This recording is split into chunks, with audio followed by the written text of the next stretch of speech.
Hi, this is Will from Trenchless Pipelining, and we are at 5240 Northeast 29th Avenue in Fort Lauderdale, Florida. Now just ahead, about 18 inches, is the connection from the master bathroom. And we're going to start pulling it back. This was 12 feet of lining going out to the clean out.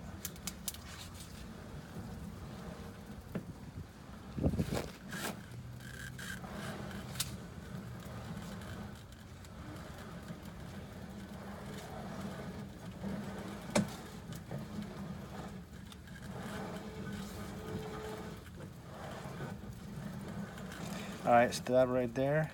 Right there, it transitions to 4-inch to about 3 feet to the clean out. And the reason why we stopped right there, there's another connection right there to the guest bathroom.